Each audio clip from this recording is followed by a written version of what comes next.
నమస్తే AP 924x7 న్యూస్కు స్వాగతం. నేను పద్మ. ముందుగా హెడ్లైన్స్.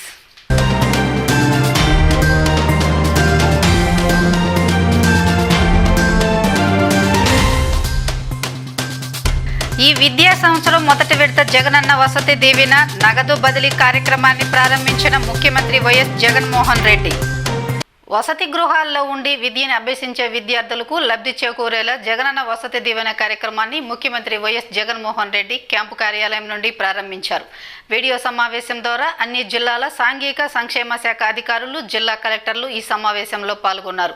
ఈ విద్యా సంవత్సరం మొదటి విడతగా ఆయా విద్యార్థుల తల్లుల ఖాతాల్లో నేరుగా నగదు జమ చేశారు.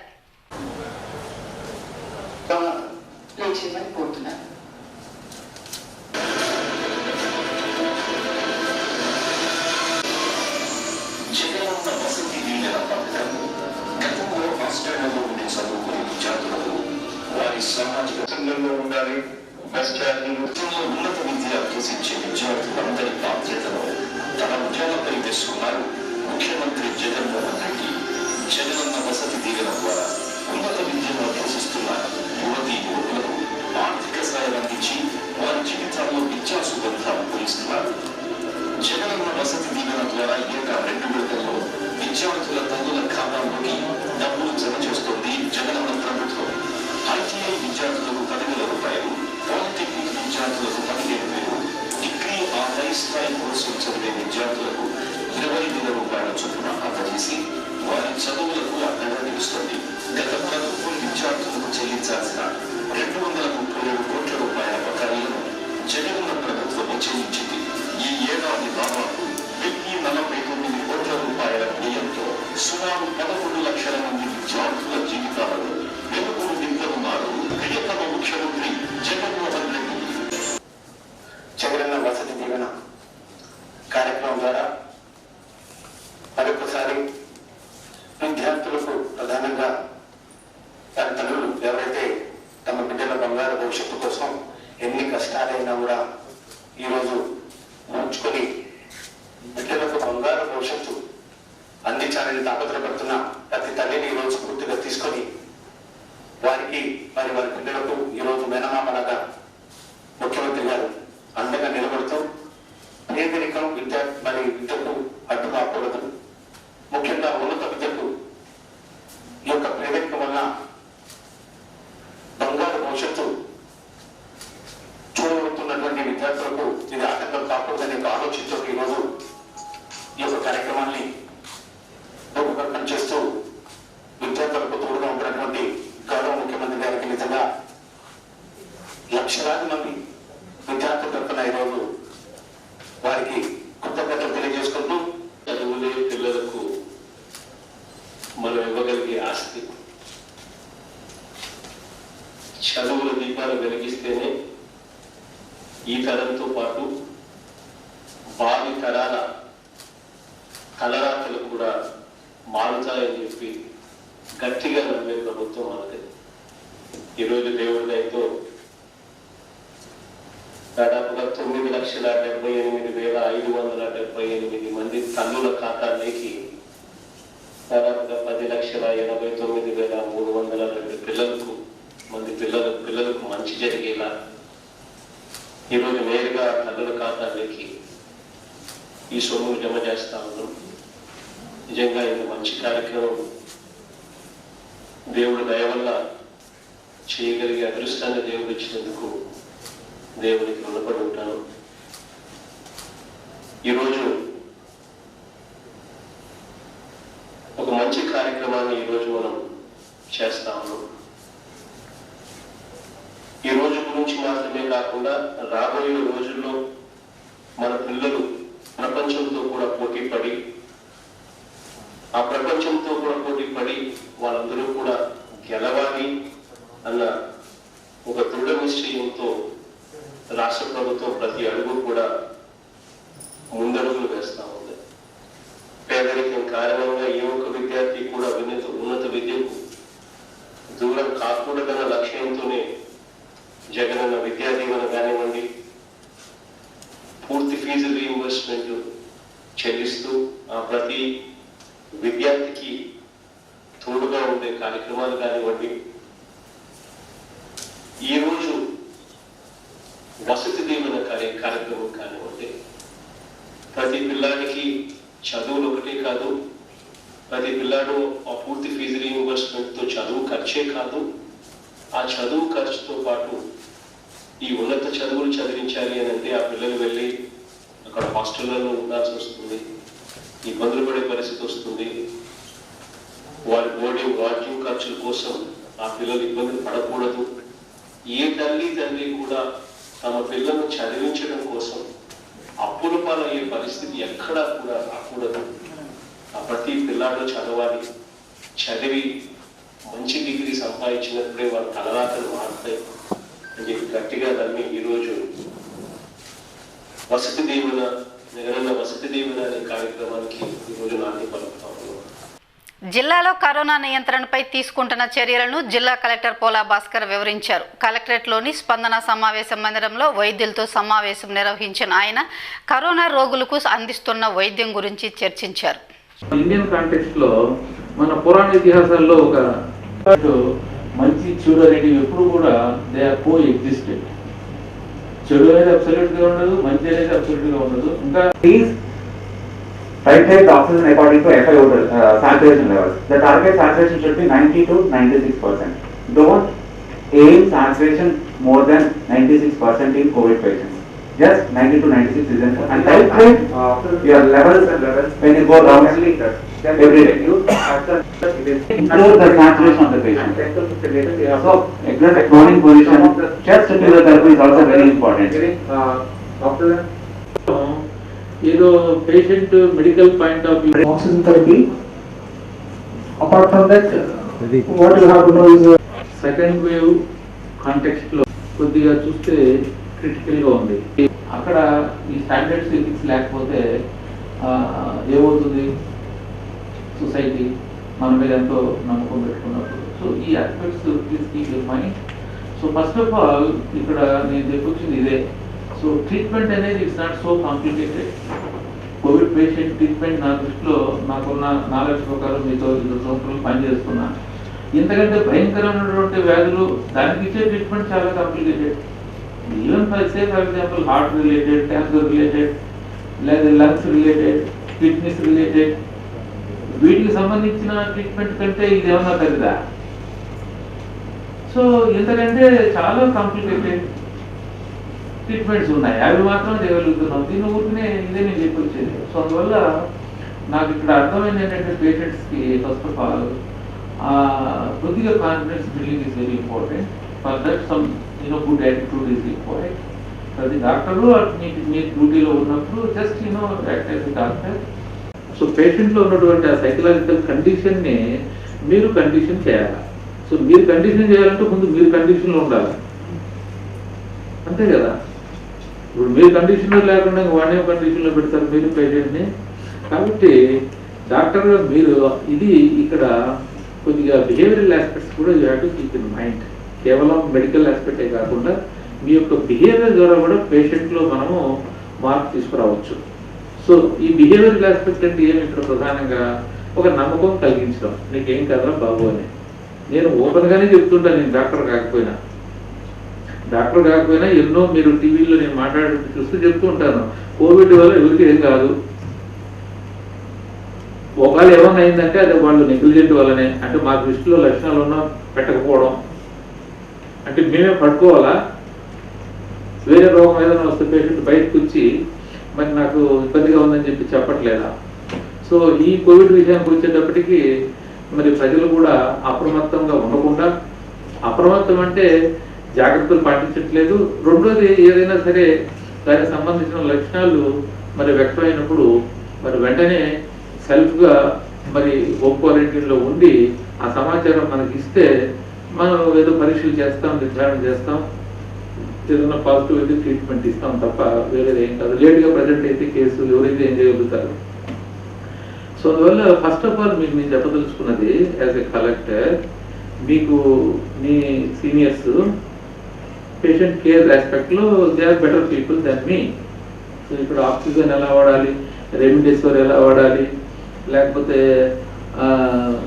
ఎలాంటి మందులు ఇవ్వాలి, ఇట్లాంటివన్నీ కూడా వాళ్ళే చెప్పగలుగుతారు మీకు. సో నేను చెప్తున్నది మీకు ఏంటంటే, first of all so think of behavioural aspect, పేషెంట్స్తో మనం మాట్లాడే తీరు. తర్వాత మీరు ఇందాక చెప్పారు, కొద్దిగా వచ్చిన పేషెంట్కి కూడా మనం ఎడ్యుకేట్ చేయాలి దాని పట్ల. This is the right time because you have close the patient and ఆయన రిసిప్ట్ మోల్డ్ అవుతాడు. ఏం పని పేషెంట్కి ఇక్కడ మీరు ఏం చెప్పినా వింటారు because is in your hands. So this is the best way. Receptive mode ఎక్కువ ఉంటుంది. సో అందువల్ల మీరు వాళ్ళ దగ్గరికి పోయి ఈ బిహేవియరల్ ఆస్పెక్ట్లో మీ యొక్క ప్రవర్తన ద్వారా కొంత మార్పు పేషెంట్లో అవసరం నేను అనుకుంటున్నాను. నాకు తెలిసినంత వరకు ఈ కోవిడ్ కేర్లో ఇది బాగా పనిచేస్తుంది ఆ మెడిసిన్ కంటే. 60% నాకు తెలిసి బాగా పనిచేస్తుంది, ప్రొవైడెడ్ మీరు అది చేయగలిగితే చేయాలి. సో దీని ఇక్కడ ఏమి మీరు చేయాలంటే, పేషెంట్కి మరి ఏదైనా ఒక భరోసా ఇవ్వాలంటే, లేదా దీని మీద ఏం కాదు కొద్దిగా మనం కొద్దిగా అవగాహన పాయింట్ ఆఫ్ వ్యూలో ఈ మనం పేషెంట్కి మనం చెప్పినప్పుడు మీరు పేషెంట్ దగ్గరికి వెళ్ళాలన్నమాట. సో ఇక్కడ నాకున్న కొన్ని సందేహాలు ఏంటంటే, ఇక్కడ మన జనరల్ హాస్పిటల్లో ఎవరైతే డ్యూటీ మీద ఉంటారో వాళ్ళు ఈ పేషెంట్స్ దగ్గరికి పోకుండా ఉంటారనేది ఒక, మరి ఎంతవరకు వాస్తవం నాకు తెలియదు. అది బయట అయితే ఇప్పుడు పేషెంట్స్ లోపల ఉండే బయటకు వస్తారు కదా, అక్కడే వాళ్ళు ఉండిపోతారా? వాళ్ళు బయటకు వచ్చిన తర్వాత వాళ్ళు చెప్తారు కదా, డాక్టర్ వచ్చి మాకు దగ్గరికి వచ్చి చూసారా, దూరం నుంచి చూసారా, లేదా ఏ రకంగా మాతో ఇంటరాక్ట్ అయ్యాడు, ఎట్లా ఏమిటి, ఇవన్నీ కూడా ఏమి ఇట్స్ నాట్ సంథింగ్ సీక్రెట్. అది ఓపెన్గా అందరికీ తెలిసే విషయం. పేషెంట్స్ బయటకు వచ్చిన తర్వాత they will share their experience. So ఈ పాయింట్ ఆఫ్ వ్యూలో నేను మీకు చెప్పదలుచుకున్నది ఇది గుర్తుపెట్టుకోమని. సో అందువల్ల 60% ఆస్పెక్ట్ దీంట్లో మన ఎవరైతే అడ్మిట్ అవుతారో వాళ్ళకి మీరు ఒక నమ్మకాన్ని కలిగించడం, తర్వాత ఈ వ్యాధి పట్ల కాస్త పనిలో కొన్ని అవగాహన కల్పించడం, తర్వాత పేషెంట్తో మనం ఇవ్వాల్సినటువంటి డ్యూ కేర్ ఇస్తున్నాం అన్నటువంటి ఒక భరోసా కల్పించడం. These are all more important for a doctor in my view. Vizianagaram జిల్లా సాంఘిక సంక్షేమ శాఖ ఆధ్వర్యంలో జగనన్న వసతి దీవెన కార్యక్రమంలో జిల్లా అధికారులు, విద్యార్థులు పాల్గొన్నారు. స్థానిక కలెక్టరేట్లోని సమావేశ మందిరంలో ఏర్పాటు చేసిన వీడియో కాన్ఫరెన్స్లో వీరు పాల్గొన్నారు.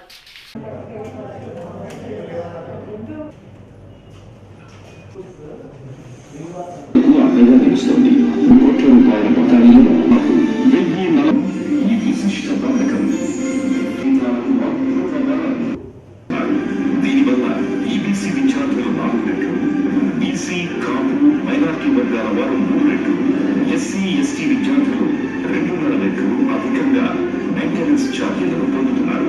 రాష్ట్రంలో ఉన్నత విద్య అభ్యసించే విద్యార్థులందరి బాధ్యతను తన భుజాలపై వేసుకున్నారు ముఖ్యమంత్రి జగన్మోహన్ రెడ్డి.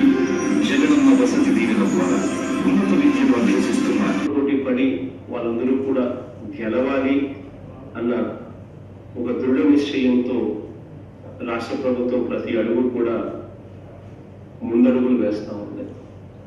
పేదరికం కారణంగా ఏ ఒక్క విద్యార్థి కూడా ఉన్నత విద్యకు దూరం కాకూడదన్న లక్ష్యంతోనే జగనన్న విద్యా దీవెన కానివ్వండి, పూర్తి ఫీజు రీయింబర్స్మెంట్ చెల్లిస్తూ ఆ ప్రతి విద్యార్థికి తోడుగా ఉండే కార్యక్రమాలు కానివ్వండి,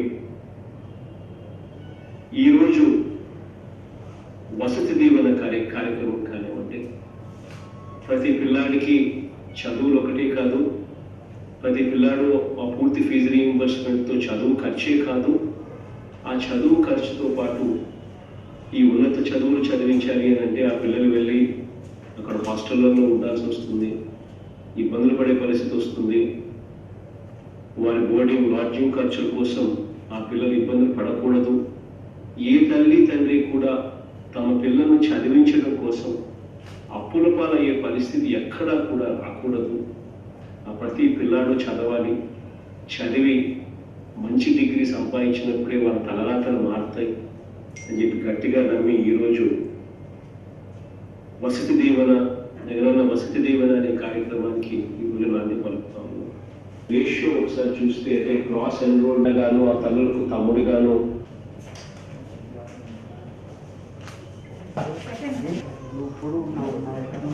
ముఖ్యంగా ఈ విజయనగరం జిల్లా వెనుకబడిన జిల్లా, ముఖ్యంగా పేద విద్యార్థులు ఎక్కువ మంది చదువుకున్నారు.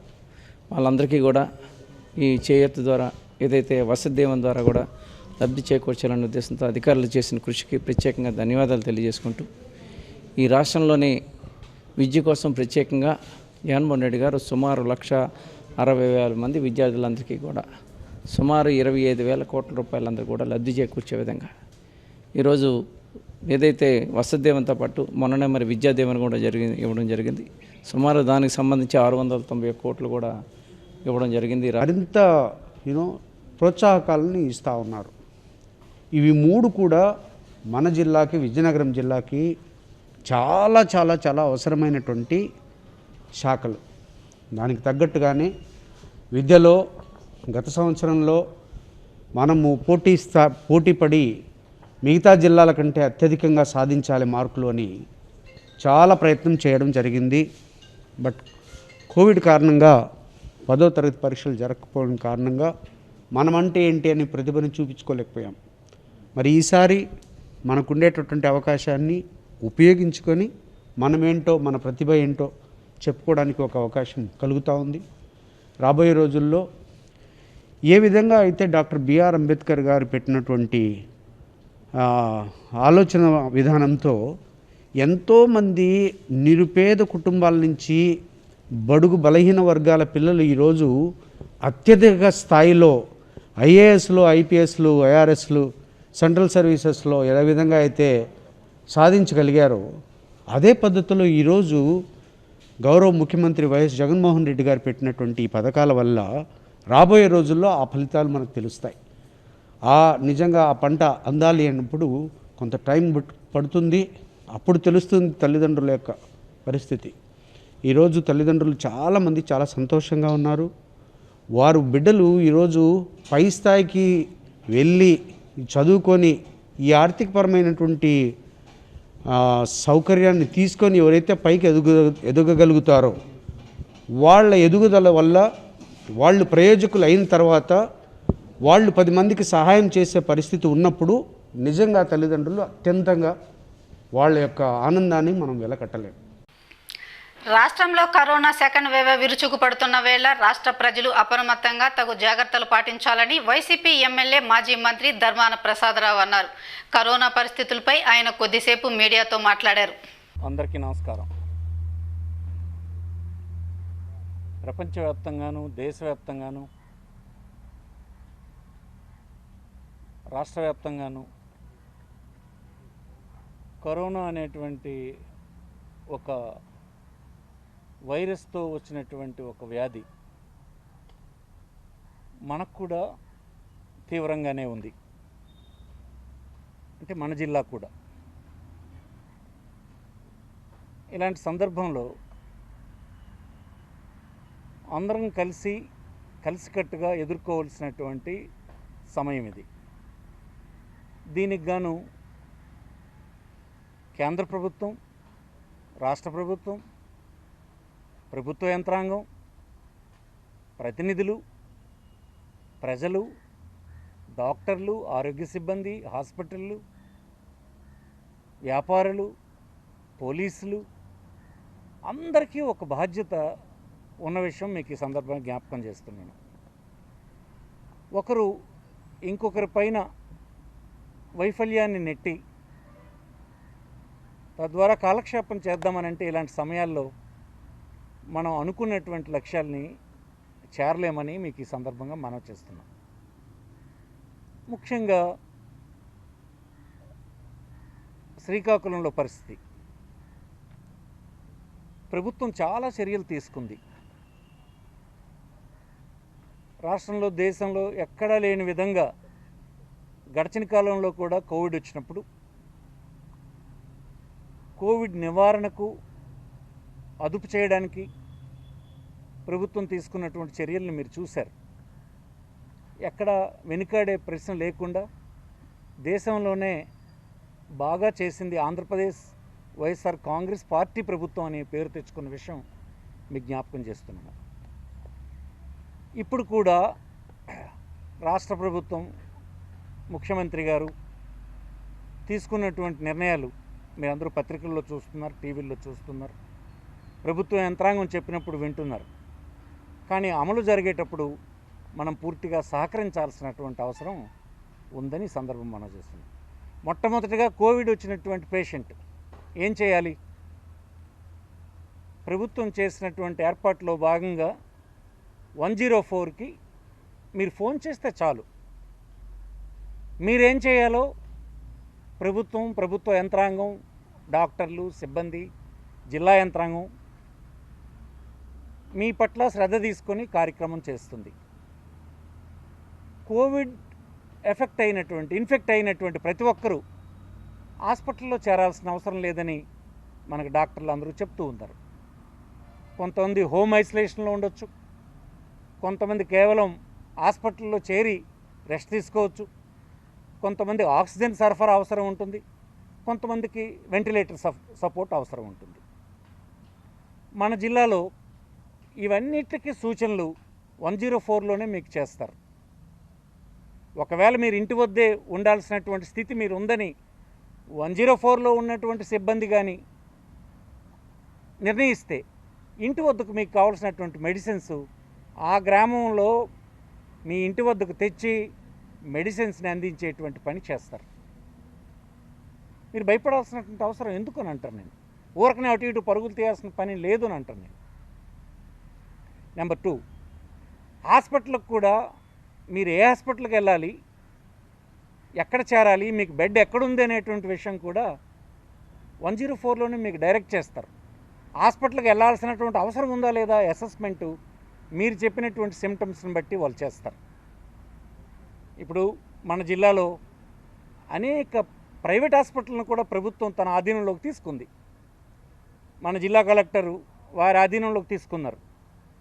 ఇక్కడ మన జిల్లాలో చూస్తే గొలివి హాస్పిటల్, అలాగనే Suryamukhi hospital, life hospital, Kamala hospital, Medicover hospital, GEMS hospital Ragolu, RIMS hospital Srikakulam, Baggu Sarojinidevi hospital Srikakulam, KIMS hospital Srikakulam, PVS Rammohan hospital Ponduru, area hospital Palakonda, district hospital Tekkali, area hospital Rajam, Amrita hospital Rajam, ఇలా ఈ హాస్పిటల్ అన్నీ తీసుకోవడం జరిగింది. అంచేత ఈ హాస్పిటల్లో ఒకవేళ అడ్మిట్ అయిన తర్వాత ఆ పేషెంట్కి సంబంధించిన సమాచారం తెలుసుకోవడానికి మీరు హాస్పిటల్లో పరుగులు తీయాల్సిన పని లేదు. ప్రతి హాస్పిటల్ నెంబరు, టెలిఫోన్ నెంబర్ ఉంది. మీకు ఎలక్ట్రానిక్ మీడియాలో కుదరదు కానీ ప్రింట్ మీడియాలో హాస్పిటల్ నెంబర్లన్నీ మీకు ఇస్తాం. ఏదైనా ఒక పేషెంట్ సమాచారాన్ని మీరు అడిగి తెలుసుకోండి. ఎప్పుడు మీకు ఉన్నప్పుడు పెద్ద ఎత్తున హాస్పిటల్కు మీరు రష్ అయ్యి మీరు కూడా ఇన్ఫెక్ట్ అవ్వడం అంత మంచిది కాదు. ఇది డాక్టర్లు ఇచ్చినటువంటి సూచన, దయచేసి పాటించండి. నెంబర్ 1, అవసరం లేనటువంటి వాళ్ళకి ఊరకనే రకరకాల మందుల కోసం బ్లాక్ మార్కెట్ కోసం పరిగెట్టకండి. రెమిడిసివిర్ అనేటువంటి ఇంజెక్షన్ అవసరమైతే ప్రభుత్వమే ఇస్తుంది, ఉచితంగా ఇస్తుంది. ఇది గ్రేట్ థింగ్ ఈ రాష్ట్రంలో. అన్ని మందులు ఉచితంగానే ఇస్తుంది. మీరు బ్లాక్ మార్కెట్ని ప్రోత్సహించే పని చేయకండి. అవసరం లేకుండా రెమిడిసివిర్ కోసం పరిగెట్టకండి. డాక్టర్ అడ్వైస్ మీదనే వెళ్ళండి. ఇవాళ ప్రపంచవ్యాప్తంగా అనేక మంది రీసెర్చ్ చేసినటువంటి వాళ్ళు డాక్టర్లు ప్యానిక్ అయ్యే చనిపోతున్నటువంటి సంఖ్య ఉంది. ప్యానిక్ మీన్స్ భయపడి చనిపోయినటువంటి సంఖ్య హెచ్చుకుంది. అవసరం లేని ట్రీట్మెంట్ని ఎవరికి వాళ్ళు నిర్ణయించుకుని ఖర్చులు రకరకాల బ్లాక్ మార్కెట్లకి గురైనటువంటి సందర్భాలు కూడా ఉన్నాయి. అందుకోసం అది అంతా మీరు మానండి, అంతా మీకు 104 డైరెక్ట్ చేస్తుంది. 104 తర్వాత హాస్పిటల్ అడ్మిట్ అయితే హాస్పిటల్ పీపుల్ మీకు డైరెక్ట్ చేస్తారు. ప్రతి హాస్పిటల్కి ఒక సీనియర్ ఆఫీసర్ని ప్రభుత్వ యంత్రాంగం తరఫున ఒకరిని నియమించడం జరిగింది. మీరు వారితో కాంటాక్ట్లో ఉండండి. మీకు ఎలాంటి ఇబ్బంది వచ్చినా వారితో కాంటాక్ట్లో ఉండండి. ఇలాంటి ఆపత్కాలంలో చేయగలిసినటువంటి అన్ని ప్రయత్నాలు మనం ప్రభుత్వం చేస్తుంది. కానీ మనం సహకరించేటువంటి పరిస్థితి అయితే ఉండాలి. ఇవాళ ఆల్రెడీ కేంద్ర ప్రభుత్వం, రాష్ట్ర ప్రభుత్వం, జిల్లా యంత్రాంగం అనేక నిబంధనలు ఇచ్చారు. ఏ సందర్భం వరకు మనం షాపింగ్కి వెళ్ళాలి, సరుకులు కొనుక్కోవాలి, ఏ సమయంలో మనం పూర్తిగా అవాయిడ్ చేయాలి అన్నది ఉంది. అలాగే ఫంక్షన్స్ ఎంత పరిమితంగా చేయాలి, సినిమా థియేటర్లు ఇట్లాంటివన్నీ ఎలా మూసిపెట్టాలి, ఈ వ్యాధి వ్యాప్తి చెందడానికి అవకాశం ఉన్న అన్నిటిని బంద్ చేసే కార్యక్రమం ఒక ప్రక్కన జరుగుతుంది. కానీ దాన్ని మనం సహకరించకపోతే ఒకవైపున మనమే ఇలాంటి ఎపిడమిక్ గురైపోతూ మనం సహకరించకుండా ఉంటే ఇది పెద్దదైపోయే ప్రమాదం ఉంది. దయచేసి ఎవరు ఫంక్షన్స్ కానీ ఏవి కానీ ప్రభుత్వ నిబంధనలకు లోబడే ఉండాలి. దయచేసి అది ఎవరు ప్రోత్సహించకండి.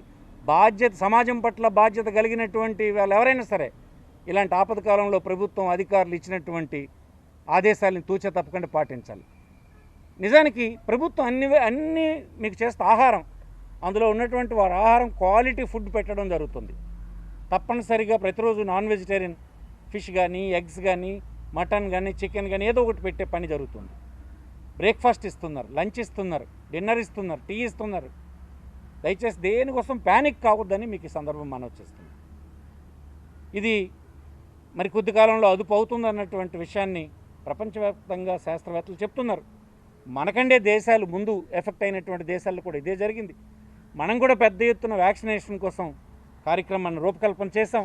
వ్యాక్సినేషన్ చాలా పెద్ద ఎత్తున జరుగుతూ ఉంది. ప్రపంచ దేశాల నుంచి కూడా పెద్ద ఎత్తున సహాయం అందుతుంది. మన దేశంలో అన్ని ఇన్స్టిట్యూషన్స్ని గేరప్ చేయడం జరిగింది.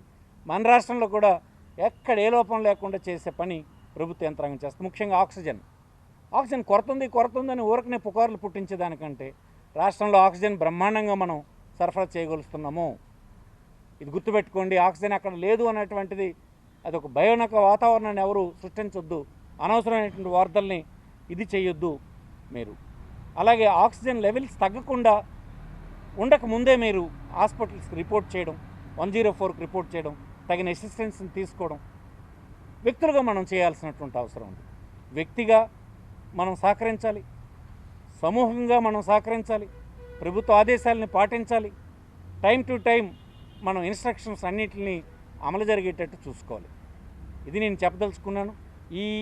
ఈ జిల్లాలో పెద్ద ఎత్తున నెంబర్ ఆఫ్ బెడ్స్ మీకు అవకాశంగా ఇక్కడ తెచ్చాం. ఇవాళ మన రిమ్స్ హాస్పిటల్లో 80 వరకు మనకి ఇవి ఉన్నాయి, వెంటిలేటర్స్ ఉన్నాయి. అలాగే మొత్తం బెడ్లేమో 1808 బెడ్లు ఇప్పటి వరకు మనం చేసాం. ఇంకా అది ఇంప్రూవ్ చేయడానికి యంత్రాంగం పనిచేస్తుంది. పాతనవలస, సంతబొమ్మాల్లో 2 కేంద్రాల్లో అవుట్ సైడ్ ఐసోలేషన్ సెంటర్స్ లాంటివి కోవిడ్ కేంద్రాలు పెట్టడం జరిగింది. అన్ని కోవిడ్ కేంద్రాలు మొత్తం బెడ్లు 2758 వరకు ఆ కోవిడ్ కేంద్రాల్లో కూడా ఏర్పాటు చేయడం జరిగింది. 827 మంది సిబ్బందిని ఇప్పటి వరకు రిక్రూట్ చేయడం జరిగింది. వ్యాక్సినేషన్ ఫాస్ట్గా జరగబోతుంది. రేపు మే 5వ తేదీ నుండి 1వ తేదీ నుండి మీకు 18 సంవత్సరాలు నిండినటువంటి యువకులకు కూడా పెద్ద ఎత్తున వ్యాక్సినేషన్ వేస్తారు. తల్లిదండ్రులు, కుటుంబ సభ్యులు ఈ అవకాశాన్ని వినియోగించుకోవాలని ముందుగా రిజిస్టర్ చేసుకుని వైద్య సిబ్బంది ఆదేశించినటువంటి మేరకు హాస్పిటల్కి వెళ్ళి వ్యాక్సినేషన్ తీసుకోవాలి. అందరి పరిశీలనలో అర్థమైంది ఏంటంటే, ఎస్టాబ్లిష్డ్ ఫ్యాక్ట్ ఏంటంటే, వ్యాక్సినేషన్ ద్వారానే దీన్ని పూర్తిగా మనం నిరోధించవచ్చు అనేటువంటి విషయాన్ని దేశంలోనూ ప్రపంచంలోనూ శాస్త్రవేత్తలు, అందరూ డాక్టర్లు చెప్తున్నారు. అందుకోసం వ్యాక్సినేషన్ అనేది ఇది ఎరాడికేట్ చేయడంలో ప్రధానమైనటువంటి పాత్ర పోషిస్తుంది కనుక వ్యాక్సినేషన్కి చాలా ప్రాధాన్యత ఇవ్వండి అని ఈ సందర్భం మనం చేస్తున్నాం. ముఖ్యంగా ఈ ఎలక్ట్రానిక్ మీడియా ద్వారా నేను చెప్పేది, ప్యానిక్ అవ్వడం వల్లనే పేషెంట్లు చనిపోతున్నారు తప్ప కోవిడ్ వలన పెద్ద ఎత్తున కాదు. దయచేసి ఎవరు ప్యానిక్ కావద్దు, భయపడొద్దు. భయపడినంత పరిస్థితులు ఏమీ లేవు. అన్ని రకాల సపోర్ట్ని మనం ప్రభుత్వం అందిస్తుంది, యంత్రాంగం చేస్తుంది. దయచేసి నిదానంగా అర్థం చేసుకోండి.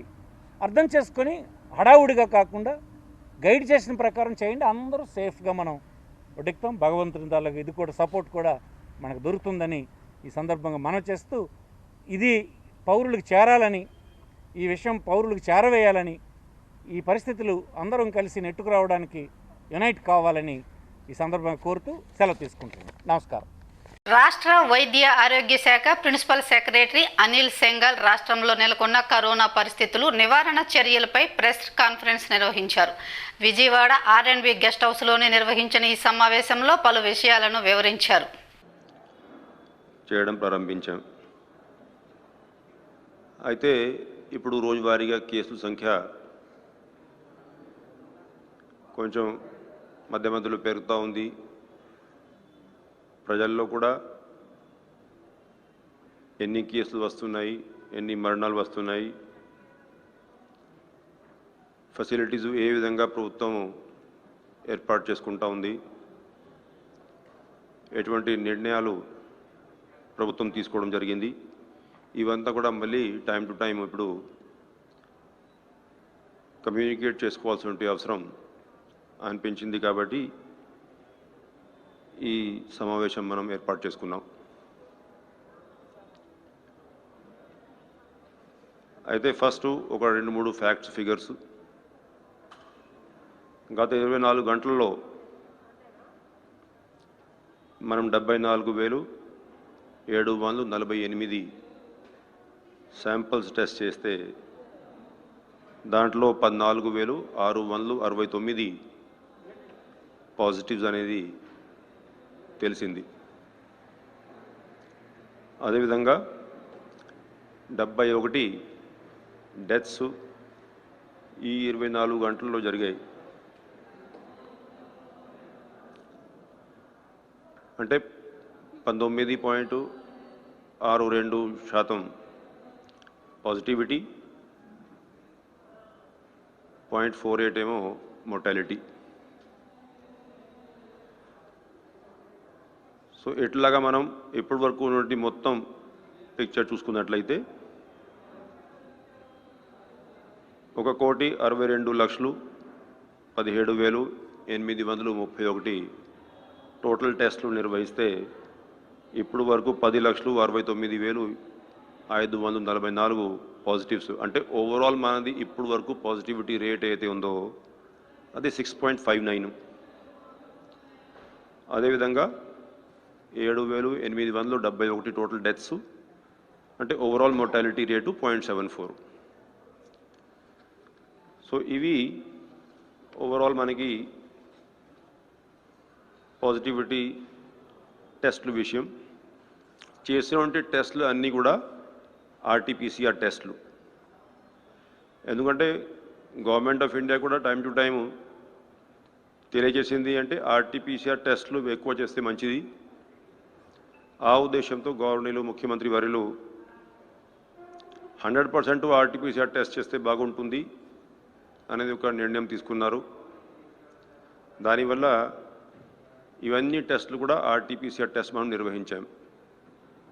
అంటే గత సంవత్సరం ఫస్ట్ వేవ్లో మీరు చూసి ఉంటారు, అప్పుడు మనం ఆర్టీపీసీఆర్, ర్యాపిడ్ టెస్టులు, ట్రూ నాట్ టెస్టులు ఇవన్నీ కలిపి 75,000 పీక్ సమయంలో 79,000, 80,000 వరకు కూడా వెళ్ళిన సందర్భాలు ఉన్నాయి. గత 10-15 రోజుల్లో మనం టెస్టుల సంఖ్య బాగా పెంచి, అంటే ఒక 10 days బ్యాక్ మనం ప్రెస్ కాన్ఫరెన్స్ పెట్టేటప్పుడు మీరందరూ కూడా మనం 30,000-35,000 మాత్రం టెస్టులు చేస్తున్నాం అని అడగడం జరిగింది. అప్పుడు కూడా స్పెసిఫై చేశాను, అంటే కేసుల సంఖ్య పెరిగేసరికి మనం కూడా టెస్టుల సంఖ్య పెంచిస్తాం. వీలైనంత వరకు మనం ఆర్టీపీసీఆర్ టెస్టులు మాత్రం నిర్వహిస్తాం. సో ఆర్టీపీసీఆర్లోనే 75,000 ఆ రేంజ్లో మనం టెస్టులు చేయడం అనేది గత సంవత్సరం పీక్లో కూడా మనం చేయలేకపోయాం. అంటే అప్పుడు నుంచి మనం ఈ ఆర్టీపీసీఆర్లు టెస్టులు చేసేటువంటి కెపాసిటీని పెంచుకుంటూ వస్తున్నాం.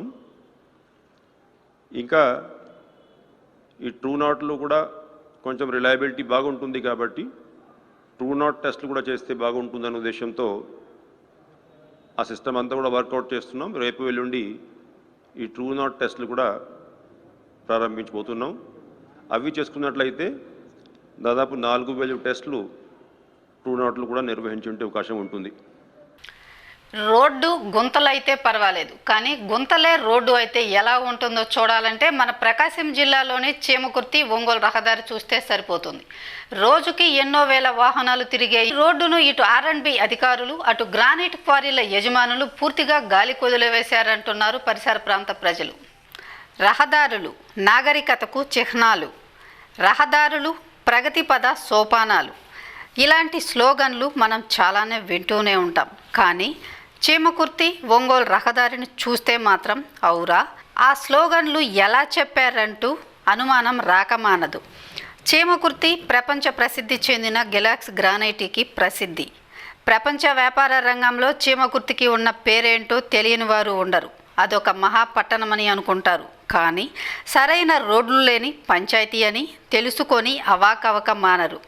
నిత్యం గ్రానైట్ లోడులతో తిరిగే లారీలు, కర్నూలుకి ఒంగోలుకి ప్రధాన రహదారి కూడా కావడంతో నిత్యం వాహనాల రవాణా ధ్వనులతో ఉండే ఈ రహదారికి అడుక్కోక గుంతగా, కిలోమీటర్కి దూరం ఒక గ్రానైట్ క్వారీగా సాధారణ వాహనాలు, ప్రయాణికులు ప్రయాణించడానికి నానా ఇబ్బందులు పడుతున్నారు.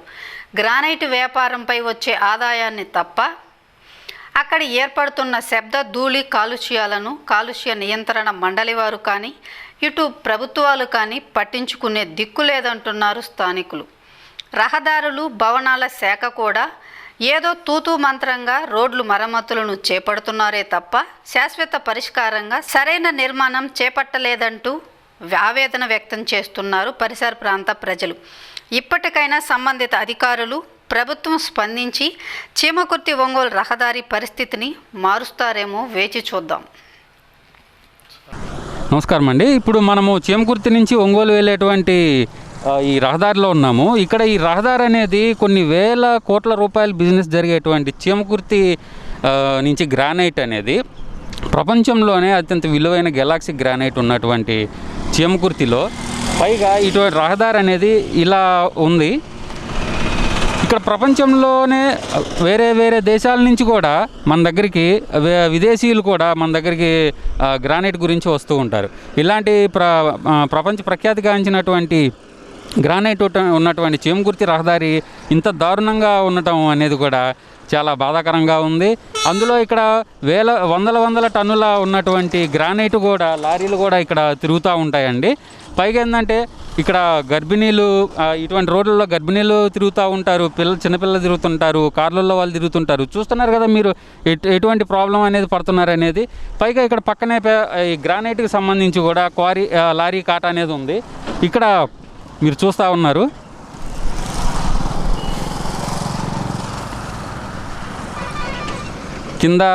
కింద కూడా చూడండి, ఈ మట్టి అనేది కూడా చాలా స్కిడ్ అవ్వడానికి కూడా చాలా ఛాన్సెస్ ఉన్నాయి ఈ బైకులు వెళ్తున్నప్పుడు కూడా.